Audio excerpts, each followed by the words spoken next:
You're tuned in to the Andrew Lawton Show. I want you to just take a look at some of this footage from Montreal over the weekend.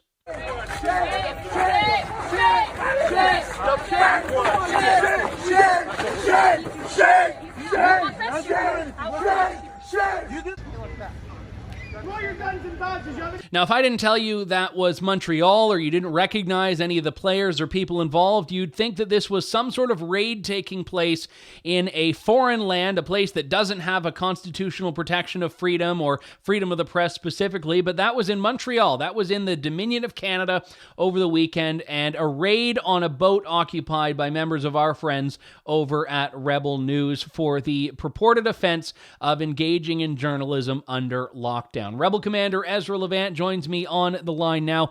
Ezra, good to talk to you. Thanks for coming on today.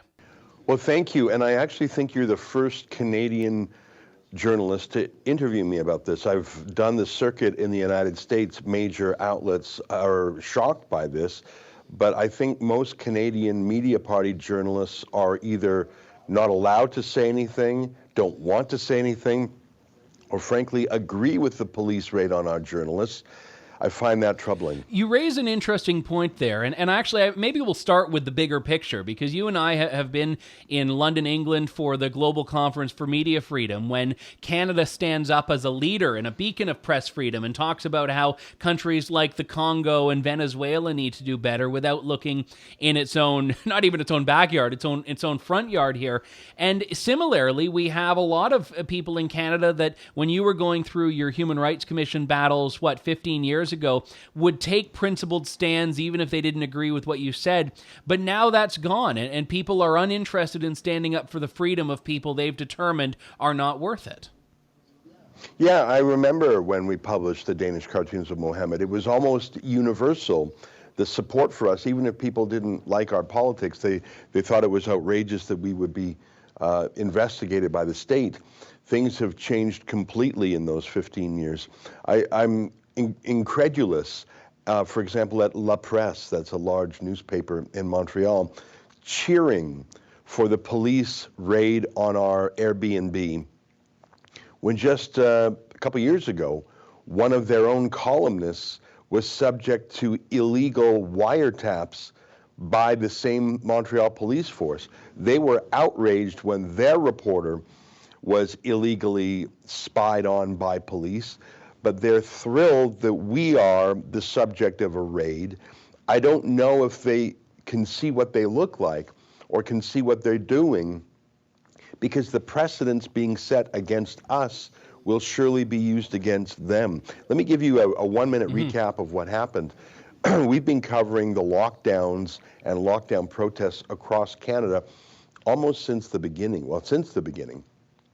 And we don't have a lot of strength in Quebec because we're English speaking, and we only have one employee in Quebec, and most of what he does is not on camera. But he started picking up a camera and going out at night to show us what the pandemic curfew in that province is like. I don't know if most Canadians know this, but in Quebec, they actually have a curfew at night. They claim that somehow stops the virus. And at 8 p.m. in Montreal, you can't be on the streets unless you have a special exemption. And just to confirm, journalists are eligible for those exemptions, correct? That's right. So our journalist, his name is Yankee Pollock, he has an authorization, he has an exemption, he has a confirmation from the police. It's totally kosher, so to speak. So Yankee goes out there and he points a camera at police enforcing this curfew, and they don't like that. Police in Montreal don't wear body cams. They are, I don't think it's controversial to say, the most corrupt police force in Canada. If you Google Montreal police corruption, you'll get more than 2 million hits. It really is a bad place. So our reporter would go out and point a camera at these police, and they would ticket him and harass him. And it started getting weird. They would call him Jew media. Are you a Jew? They repeatedly, and I thought that could be anti-Semitic. I don't want to jump to a conclusion. Maybe something was lost in translation. Maybe they were asking if he was with a Jewish newspaper. There are such things, like there's Christian newspapers. But I didn't like the treatment of him. So we sent more reporters to join him in solidarity. They were also called Jew media. and they were handcuffed, arrested, pushed around by Montreal police. And by the way, they were doing nothing. They were standing on the sidewalk with a camera. But because they were reporting on the lockdown and what I would call police brutality, they were brutalized too. So our one guy was brutalized. We sent a bunch of reinforcements. They were brutalized. So I do what we often do here at Rebel News. We show solidarity. So me and 16 other of our staff went to Montreal in solidarity with Yankee and the rest of the team. And we also brought Montreal lawyers with us, Francophone lawyers who know the criminal law. We had a 1-hour briefing with the lawyers in advance to make sure we knew all the rules and were in compliance and knew what to do. We all had the lawyer's phone number, and actually the lawyer came out on the streets with us just so we were compliant. Friday night went fine. We stayed in an Airbnb, as I mentioned, just for privacy. We rented a whole houseboat. 21 people was the capacity. We had 17 people. We followed all the rules. It was a registered Airbnb. It was sort of fun because it was a houseboat as opposed to a regular house. We liked that because it gave us privacy. Saturday morning comes around. We're having breakfast in the Airbnb, and a bunch of cops come up to it and say, "We want to come on your Airbnb. We want to come in your houseboat." And I said, "Come back with a search warrant. We're reporters. I know this is Montreal, but I also know there's still a little bit of rule of law left." They did not, in fact, storm the boat, but because I wouldn't let them come on, they took that orange police tape, roped off the entire pier, including our cars, roped off the boat, called it a crime scene, and for the next 10 hours, trapped us. They wouldn't let anyone off the boat unless they submitted to a personal search. They wouldn't let anyone back on the boat. They pushed our people around. They actually arrested David Menzies and took him to jail. And here's what they said to us. And I remember this, and a day later I thought, no, that can't be. I can't be remembering this right. So I called our lawyer and double checked. And they said, oh yeah, that happened. Like, it's so absurd. What I'm about to tell you is so absurd. I almost thought that my mind created it. And so I double checked with the lawyer because what I'm about to say is so insane. They handcuffed David Menzies, took him to a police jail, a police station jail. And then they said to our lawyer, if you let us search your Airbnb, go room to room and search the personal effects of your reporters, if you let us do that without a search warrant, we'll let David out of jail. If you don't let us do that, we'll keep David in jail. What were they looking for? Him as a hostage. What were they looking for?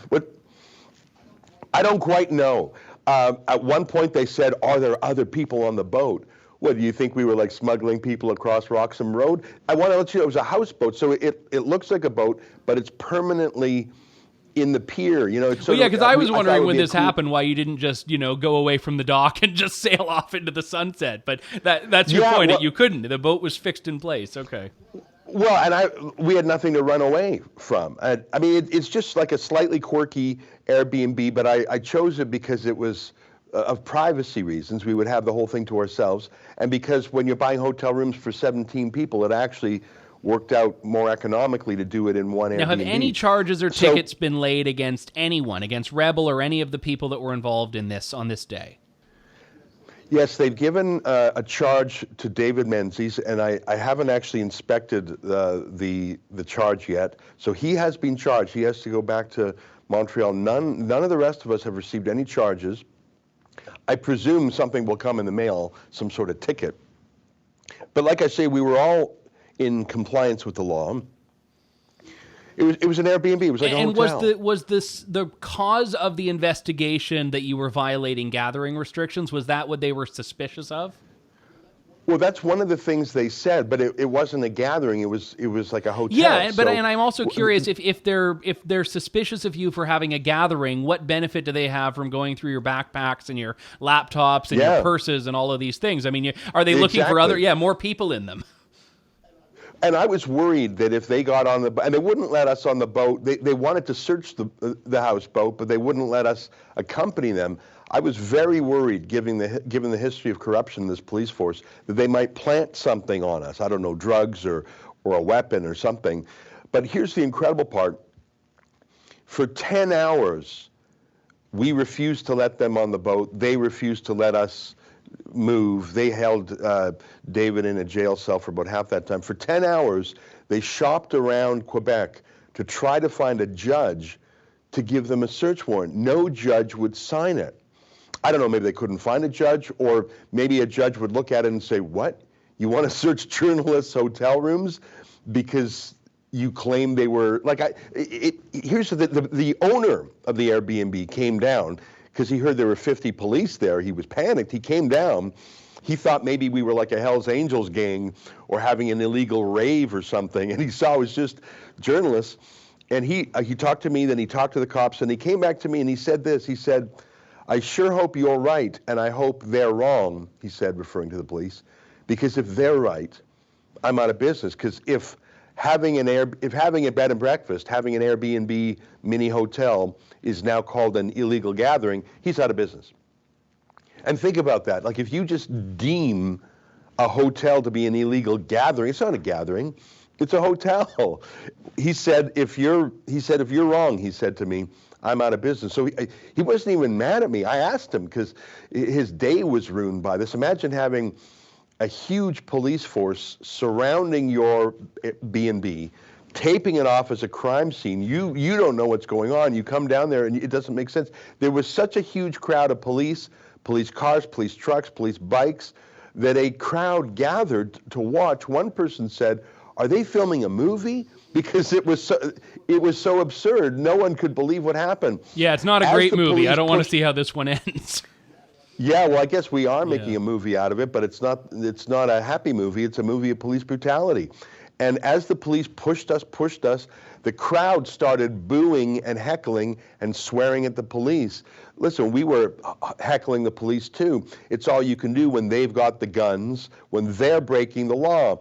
I believe it is at least bending the law, if not breaking it, to arrest David Menzies, hold him in an awful jail cell, and use that as a bargaining chip to get illegal access into our hotel rooms. I mean, either David Menzies did something wrong or he didn't. Either they have the legal right to search our hotel or they don't.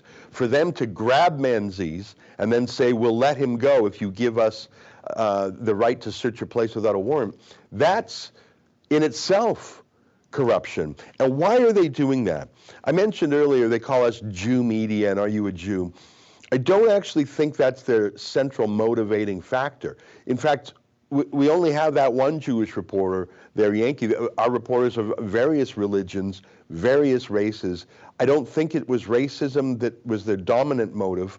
I think they just hated the fact that we were pointing cameras at what they were doing. Because another policeman told our reporter another day, he said, why are you out recording us? Why are you asking us such questions? Yeah, I saw once them saying there's nothing to see here. don't. There's no story. Well, that's for journalists to decide. They say that all the time, and they also on one occasion said, the CBC doesn't ask us these questions. Why are you? As if... asked and answered. Which was incredible. Yeah, so they want a compliant, subordinate media. And by the way, police in Montreal do not have body cams, so a lot of their abuses go undocumented, unrecorded. It was incredible. We went there and we had this big team meeting before we went. We had 17 people. We met with the lawyers. They briefed us. We really had our battle plan in advance. And I said to everybody, our goal is to have an uneventful weekend where we simply record the news and go home. We're not there if I can protest. interrupt you Go there, ahead. Ezra, and I'm sorry. So you were here to report. You weren't just here because you wanted a fight. Oh, exactly. It was the opposite. In fact, we had a real talk with our lawyers, with our staff, and we decided, I mean, the whole reason we met with the lawyers in advance and had the lawyer with us is so we would be compliant the whole time. We literally went out on the streets of Montreal with a criminal lawyer, a native French-speaking criminal lawyer, walking the streets with us, ready to interact with police. Because we were briefed on the law, but you know, if you get into trouble, you call a lawyer. But if it's 1 a.m. or whatever, because we were out reporting on the lockdown until 1 a.m., the lawyer was literally walking with us. And I said to the whole team, including the lawyer, we're not going to protest. We're not going as activists. We're going as reporters. We may be forced into some action by the police, but our goal is to have an uneventful weekend where the lawyers at the end of it say, that was the easiest money we ever made. Why did you even hire us? So the ideal outcome is nothing would have happened. But you and I know that these days, just getting the right to report often involves some sort of a battle. I remember when you and David Menzies and Cian Bexley went to federal court, we had to fight just to do our reporting in the 2019 leaders debate. So I know you weren't looking for a fight then, neither were we. We were just looking to go and do the reporting, but we had to fight for that right. Same thing here in Montreal. It was the police that were escalating. They were picking on our reporter Yankee. Then they picked on our smaller team that went. So I sent 17 people. It was a proof. It was sort of, let us test the system completely lawfully. We're going to be really legally briefed. We're going to have lawyers with us. We will see if Quebec is indeed a police state or if it's free. And they failed the test. It's incredible how they attempted to get on the boat. When I said get a warrant, they detained me. And then they said to my younger staff, you have to let us in if you're not, like they tried these tricks, these tricky, deceptive language, but our staff are pretty smart. And they said, no, come back with a warrant. They couldn't believe that we resisted their demands. For 10 hours, they shopped around their search warrant application. No judge in Quebec would give it to them. So suddenly, 10 hours after they first arrived, they just left. No explanation, no apology, they just left.